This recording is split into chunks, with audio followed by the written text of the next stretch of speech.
Welcome to A Funny Thing Called Business. We are 4 business owners with over 30 years collective experience under our belts, sharing the capers and triumphs of running a small business and how we now avoid perilous customer chaos and pitfalls.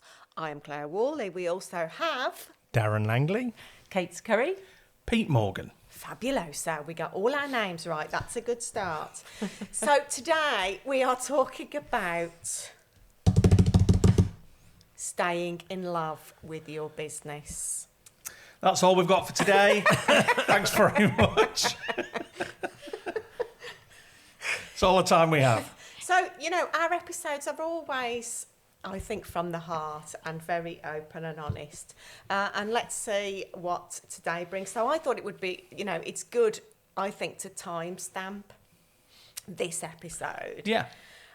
Because we know as business owners that things change all the time. You know, one day might be, oh my God, I need to throw my business out the window. And the next day a new client comes through and you're like, yay, I love my business. So as of recording in November 2024, I would love to ask you guys, on a scale of 1 to 10, 10 being I love my business, where are you today?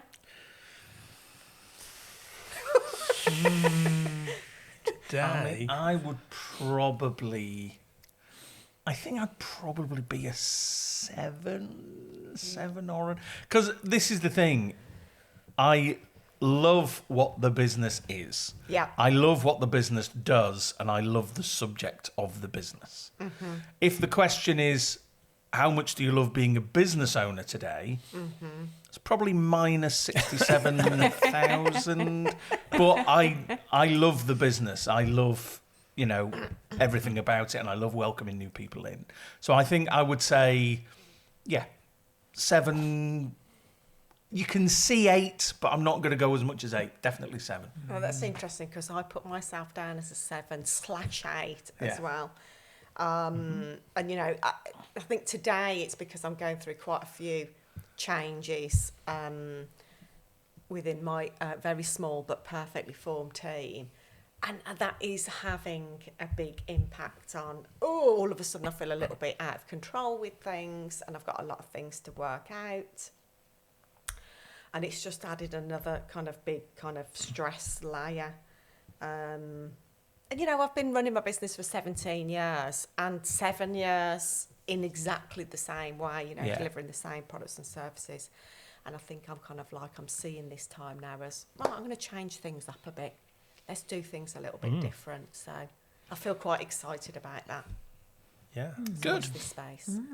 I think, that's quite good scores. I think you've got to have a fairly decent score, otherwise you'd be in trouble, I think. Yeah. I like to be a 9 or a 10 now. You want, yeah, absolutely. But I mean, it changes, as you say, it changes on a daily basis, maybe even hourly basis. I'd probably still be a 7.5, 8 even. I might even go for an 8 on the basis that you just mentioned about making changes. And obviously we've gone through quite a few changes of late, and that has really helped to re-energise the passion for the business. And, you know, it is like having a child, really having a business. You're kind of forced to love it. Is that right? Is that how we feel about our children? Kind of forced? Yeah, it's like an unconditional thing. It's like a legal thing that you have to love it. So with business, it's the same thing. Kind of, you know, you got to find the love somewhere. Even if it doesn't always love you back. I think fake it till you make it with kids. But with your business, I think you actually have to love it. No, I think you're right. So what about you, Kate? What number are you at today? Well, I actually was going to say 7 as well, which annoys me because I always like to say something different to everybody else. But I think it's about a 7. And I was going to do a little analogy about how I feel about my business. Go for it. You all love a Kate analogy, so here's one coming. And I was like, I feel it's like a relationship. Like I've got this relationship with my business, and I feel like we're both committed to this long term. My business is committed to me, and I'm committed to my business. But we're like, okay, we're there's going to be bumps in the road, and there's going to be times when my business is getting on my nerves. I want them to like, right, chuck their belongings out, like, get out. I'm going to have a big like Barney or something out on the street, me and my business. and there's other times when we like really love each other and we're having an amazing time, and it's just like so warm and glowing.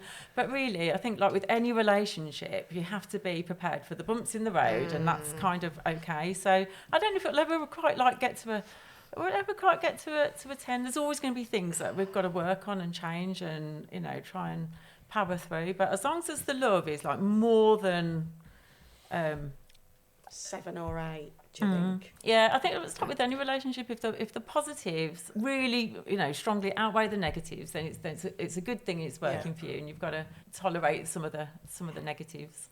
But I suppose again with a relationship, I do sometimes find myself looking at other businesses and going, like, oh, they look attractive.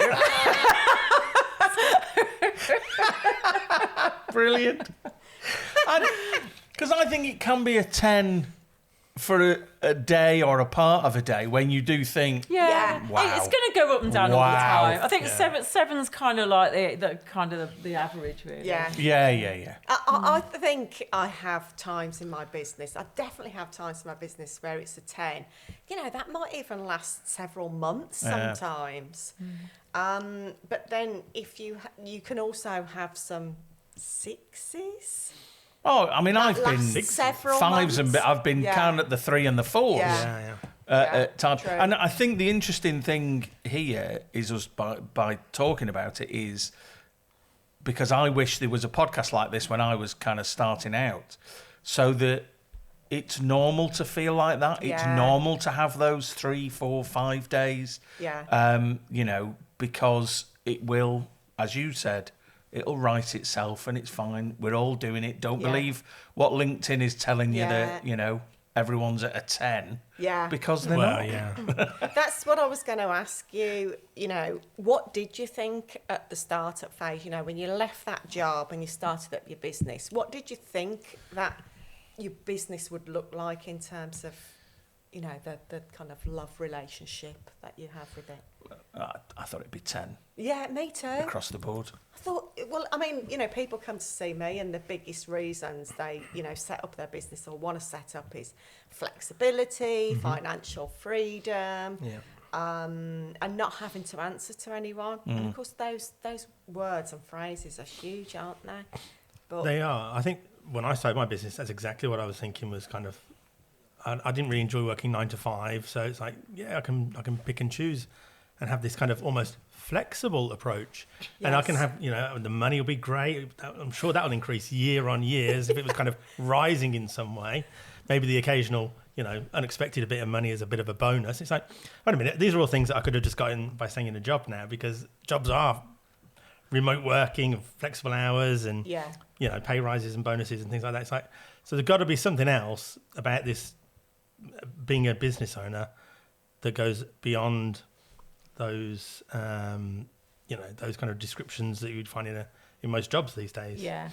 And so the answer to that obviously is, so I think my microphone stopped working there. No answers now.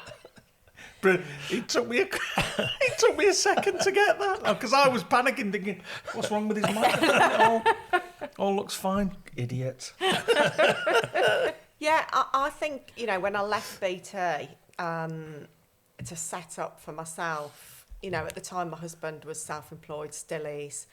And, everything looked great from him coming and going as he pleased. He even had a mobile phone before me, and I was like, whoa, mobile phones, that's brilliant. It was a nice little, snap Motorola thing. So were you 14 when you left BT? Ridiculously. That's how old I am.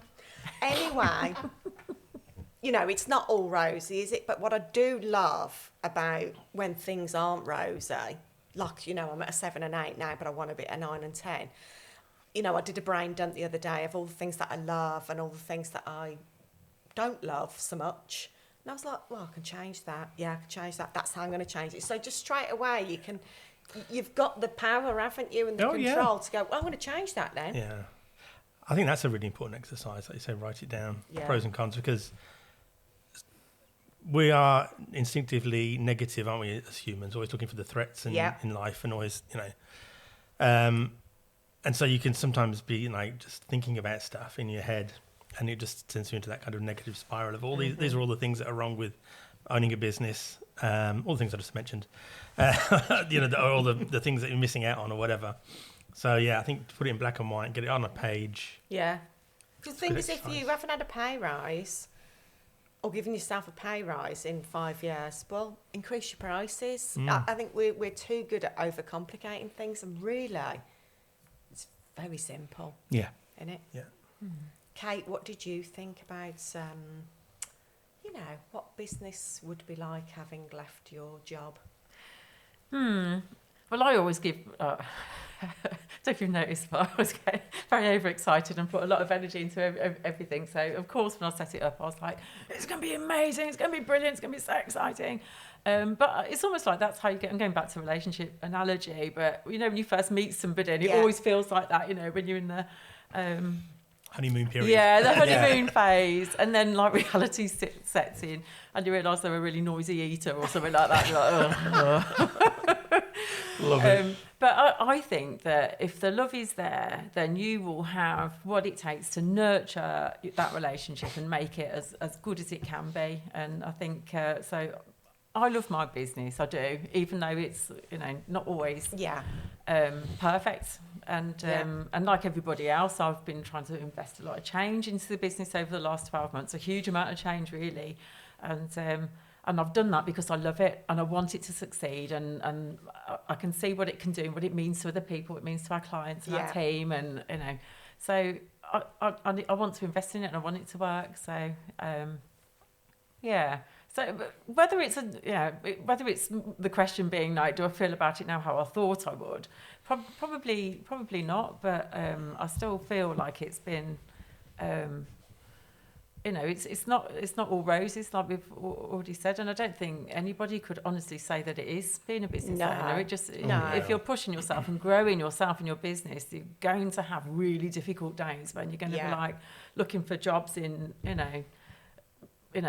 that have got absolutely no responsibilities or anything. Pushing trolleys at Asda. I'm just like, I just want to go and do that. Head of admin for a law firm. Data entry for a tyre place in Bromsgrove. Yeah. I've got an interview on Thursday. What you're talking about. But you've just said something very important in there about investing in your business and investing in yourself, because I think it can be one of the hardest decisions to make when you're struggling. Decisions are easy when you're having a good time and you're feeling positive. They're hardest to make when you're struggling a little bit, or something needs to change. But that's when it's most important, isn't it? To go, right, I've got to change something. Who can help me do it?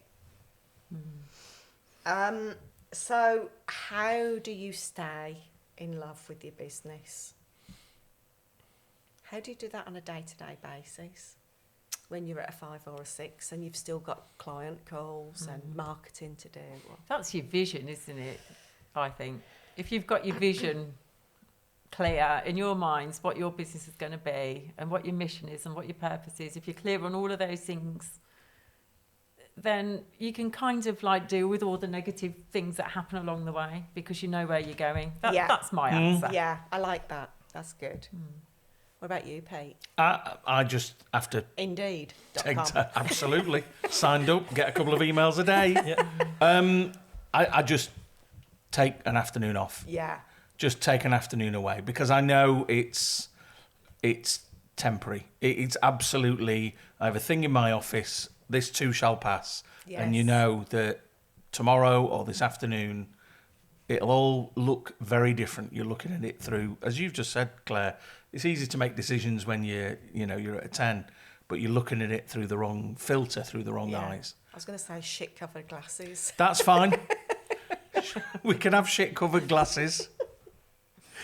I do the same as you. I have a little saying in my head, obviously someone fabulous said it, there's nothing as constant as change. And that really helps me to know, tomorrow's a new day. And I trick myself as well. I go, I'm going to give up the business. And I'll leave and go for a walk. And then when I'm on my walk and I'm like, oh, I've got some really great ideas. Oh, I can't wait to get back to the office. And 2 hours in of just giving myself that headspace of, walking out. And I get my enthusiasm and passion back. It really doesn't take much as long as you've got your vision, your overall, right, what do I want? This episode is sponsored by the best-selling book, Marketing for Introverts. Being an introvert and a business owner means navigating the ongoing challenge between needing to promote your business but not wanting to put yourself out there. If you want to run a successful business but the idea of showing your face on your marketing terrifies you, this is the book you need. Written by marketing consultant and introvert Jenny Proctor, the book takes you through 5 straightforward steps to understand your introvert superpowers and use them at the heart of your marketing. By the end, you will confidently and successfully be able to promote your business in a way that fits with your strengths and values. Don't use introversion as an excuse. Buy the book that Freelance Magazine described as close to a perfect blueprint for marketing with integrity as you will find. Head to Amazon and search Marketing for Introverts. I just talked to my best friend, Chat GPT, and ask it for advice. It's really good, It's always happy to answer. What advice would it give you if you put in, I want to leave my business, tell me what to do? It would start with saying, certainly, I can help with that. Should we have a look? Have a look at Indeed.com and then realise you're unemployable. Then you'll know you're stuck in this business forever. It would definitely use words like foster and landscape because Would that's it? Yeah, it always does. I want to leave my business. What should I do? Okay. Is that what we're asking? Yes. Okay. Leaving a business can be a major decision with legal, financial and emotional implications, so it's best to plan thoughtfully. Here's a step-by-step guide on what to consider and how to proceed. Clarify your goals and intentions. Review legal agreements and ownership structure. Consult a lawyer and financial advisor. Communicate with co-owners and key stakeholders. See, this sounds really heavy. Yeah. See, that's enough to go, I'll just crack on. Can't be bothered. Yeah, can't be bothered with all that. It's not too much hard work. Oh, it's still going. I mean, it's, my goodness. You'll never leave. Evaluate your next personal steps. Leaving a business is rarely a quick process, you don't say. No. So approaching it methodically will help make it smoother and protect your interests. I always say thank you to Chat GPT. Oh yeah, you've got to be. So when the machines take over, I'm marked as he was always polite. Thank you. There we go.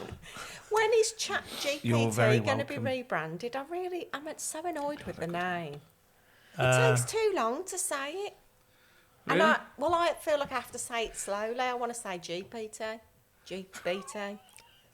Yeah. I like I how sometimes get the letters in the wrong order. Yeah. What I like is Can how we just call it GTP, Chat? GPT. yeah, AI chat. AI Chat. Yeah. That feels better.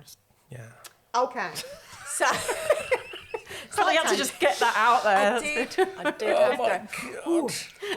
OpenAI, if you're listening, then that's it. You need to just rebrand it no. as Chats. Yes. So Or ask it what it would like to be called. Oh yeah. Uh-oh. Get it back out. here we go. We're on. That's a fun question. If I could choose, maybe I'd go for something that captures the idea of being a knowledgeable assistant or guide. Something like Nexus or Echo or Aiden, short for AI Den, like a cosy spot for conversation. That's so much better. Solace or Ascari from Ask an AI. Plus, it sounds a bit like Guide. I like I think Aiden that- because it's given it a bit of a personality. I think as well. OpenAI should have asked their own AI what it should What be. should be called, yeah. Because they're all better suggestions. Or I'd go with something playful like Brainstormer or Sparks. Isn't that the M&S card? For it's a a name Max app. that reflects creativity and idea generation. Thanks for giving me a chance to imagine. Oh. No You're problem. gonna be like, Happy to help. You and Aiden are like. it's gonna best love mates. you when they take over. You're gonna be It's not fine. every day I Wait, get to he's think such a about things like names. brown-noser. If you ever have more questions or need a brainstorming buddy, I'm here. See. So as I was saying, my best friend, ChatGPT, Aidan, Nexus,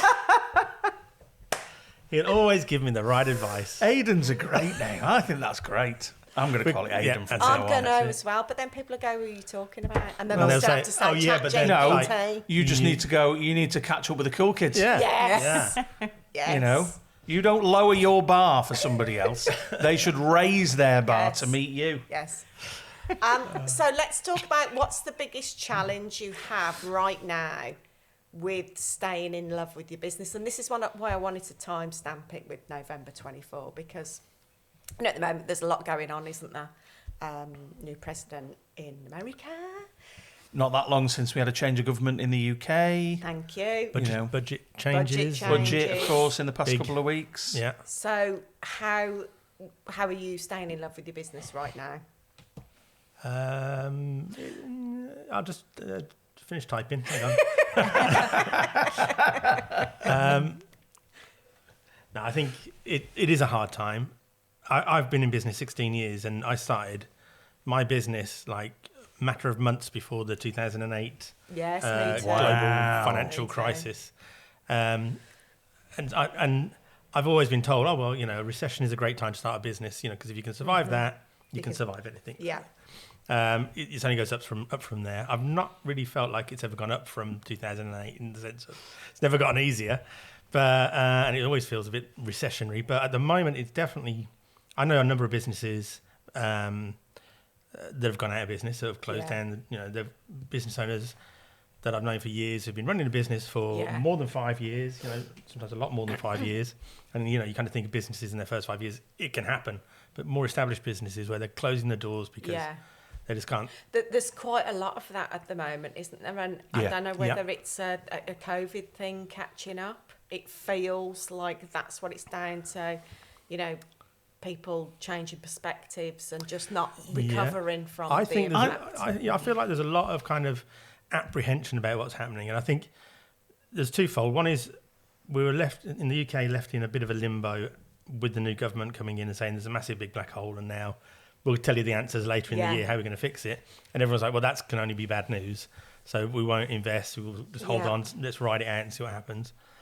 Now with other changes in, global politics, there's a bit of an air of we've been down this road before in 2016 and things like that. So, and it's just kind of, again, creates a lot of uncertainties, a lot of division, uncertainty.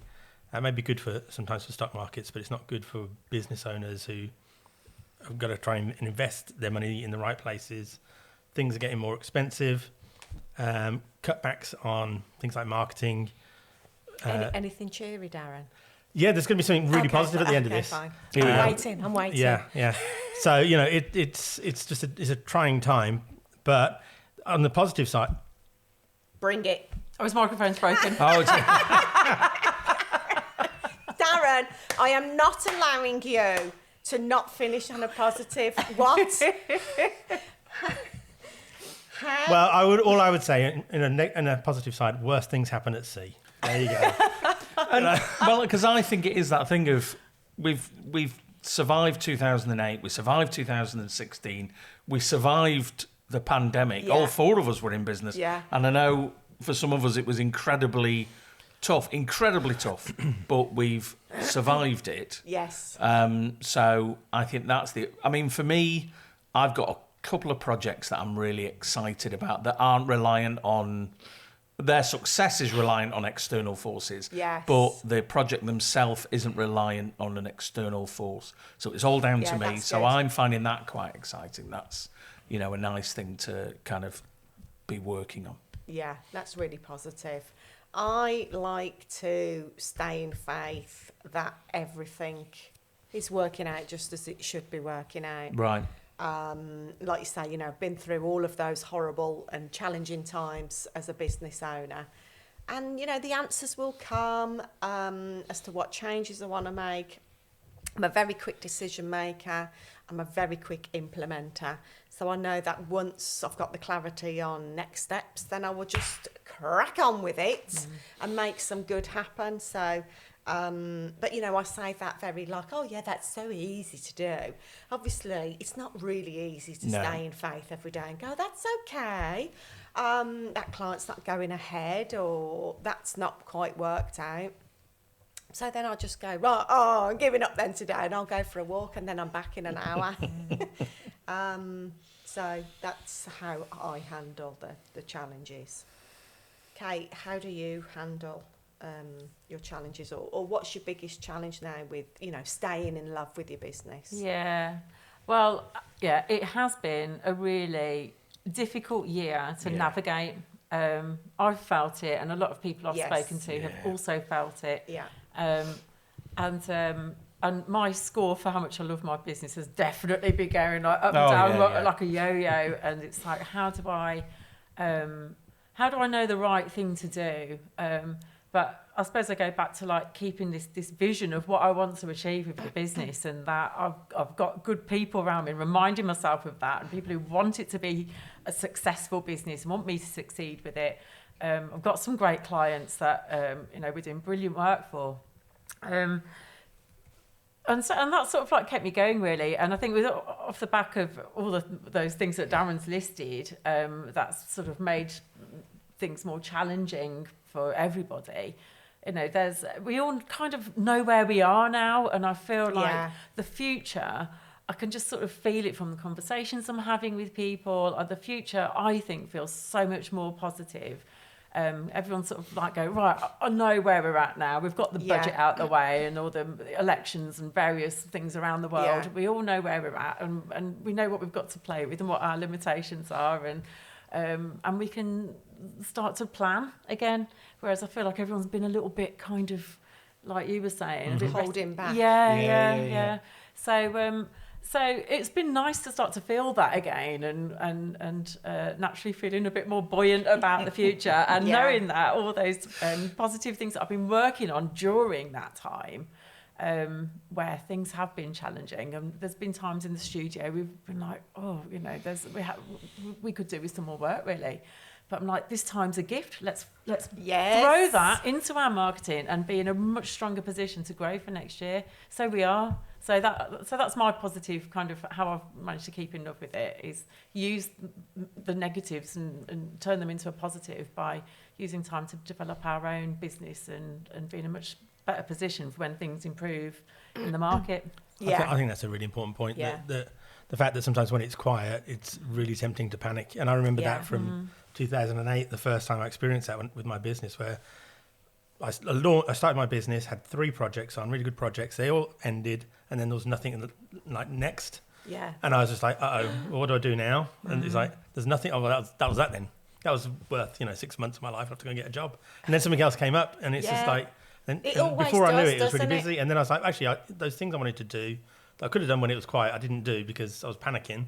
Yeah. And then so it still happens, but sometimes I sort of remind myself that those times are, when it's a bit quieter, are a blessing, because that's the time you get to actually focus and plan and do some, get some other stuff marketing going, research going, learning, because it will come back, it'll pick up again. Absolutely. That's something that I always say to the businesses that I work with in the quiet times. Just think about all the stuff that you want to get done, because the panicking, it's just totally counterproductive, isn't it? Makes you not feel good, and it doesn't bring good stuff to you, does it? I'm a big believer in that, asking the universe. And it's always kind of panned out. And even in recent times in this year where things have gone a bit quieter, and it's been helpful on one level when we were doing our rebrand that we were a bit quieter, because that was a big project to take on and a lot to do, and that was great. But then I was constantly reminding myself, asking myself to ask the universe to bring positive things, Or Aidan. Aidan, he was in there too, reminding me of a few mantras, giving me a few ideas, and then new opportunities did come up, and I mean you can correlate those things almost, and maybe it's coincidence, maybe it is a coincidence. Who cares what but it who cares, is? because it works. So the opportunities that you didn't expect, that you could not have thought would come your way, suddenly turn up on your door, and you're like, and how good does that feel when that happens? And it's that, the best. it makes you feel in love with your business. It makes you feel like a 10, because it's like, this is something new. I've not done this before. This is great. You know, and that doesn't really happen in a job, does it? You don't get those weird the and highs and wonderful lows are so much more opportunities. extreme as a business owner, aren't they? But you don't get the weird and wonderful things in a job, I don't think, that you get in a business. And the people that you meet aren't. Anyway. Yeah. That's another episode. Another great positive thing is, you know, although it's hard for the businesses that have had to close their doors, we're part of the survival of the fittest. Well, yeah. I was going to say this earlier, but I thought that would sound too negative. But coming from you, it doesn't. So it's because I gave it a spin. Yeah. Right. Okay. So but it's true. What are the silver linings when it comes to running a business in the tougher times? I think it's made me a better person. Oh, it's big and bold. I think if it was always easy, I don't think I'd be as, you know, I don't think I'd have that degree of like empathy towards other people, or maybe you'd almost get, I don't know, maybe get a bit cocky or something. Yeah. You know, I think it's really important to feel the negatives as well as the positives, and I think then when you're speaking to, like, obviously in my job I speak to a lot of business owners who are obviously quite open with me about their journey and when we're working with them, and being able to talk to them, you know, from my own experience about the shit times and the good times, and be able to impart that kind of knowledge and experience in helping them to navigate it as well as myself. And I think it's, I think you do it, but I think it's just not as a business owner, it's life in general. You kind of need to have both sides of it. You need to experience both sides of life to be a well-balanced kind of human being, really. So that's how I view it. I just think this is good. It's good for me. Yeah. And I'm on a shit day, but it's good for me. It's like, you know, eating some kelp or something. I'm gonna... And there's so much value, isn't there, from talking A about random kelp. That's what. Well, it's not really good for you, but kind of disgusting, not very nice. I don't That's think I've kind ever of tried it, but there's so much value in talking to other businesses. Yeah. When things are bad, because it's very easy. We all know this happens when you go along to a networking group and everyone goes, "Oh, how are you?" And you go, "Great, business is fab," and they go, "Me too." Well, everybody can't really feel like that, but. No. If you've got some really good business buddies, and obviously around this table, we can say, "Oh, things are a bit of a nightmare at the moment," or "Things are a bit difficult," and we know that it's going to get better. I have done that though. I have sort of said in the networking, you know, how's business? It's been really tough actually last few weeks, and then you can visibly see them kind of edging away. Okay, I'm just going to go and talk to these other people over here quick.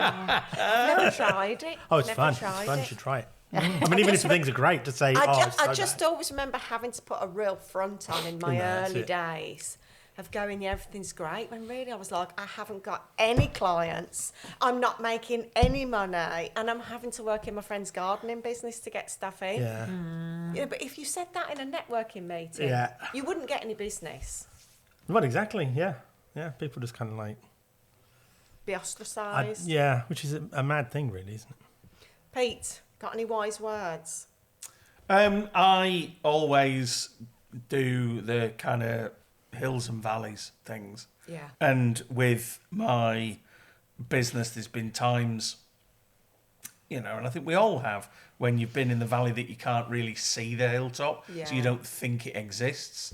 But I think you need to have those, like we said already, to appreciate it when you do have the good times, when you do you are, you know, on the top of the hills and you're thinking, this is fantastic. Look at the view. Look at getting all the sunshine here. I feel great. But it's good to still acknowledge that there's a valley there and you're going to go back into it at some point. Yeah. But it's how you cope with that when you do. So that's always my thing is, you know, is the hills and the valleys. Yeah.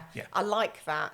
And of course, when you're in the valley, that hill looks really steep. Yeah. Or you can't even see it. Yeah. You know, all you're seeing is the valley, and there is nothing else. Yeah. You know, you don't think you'll ever get out. So, But you will, because tomorrow is a new day, and absolutely. nothing is as constant as change.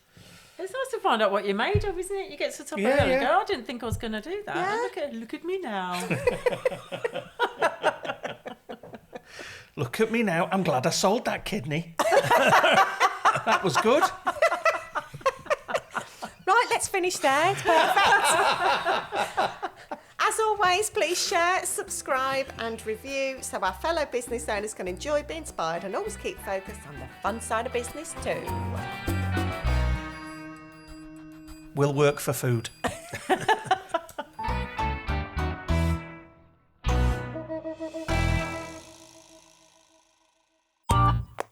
This has been a Monkey Pants Productions podcast.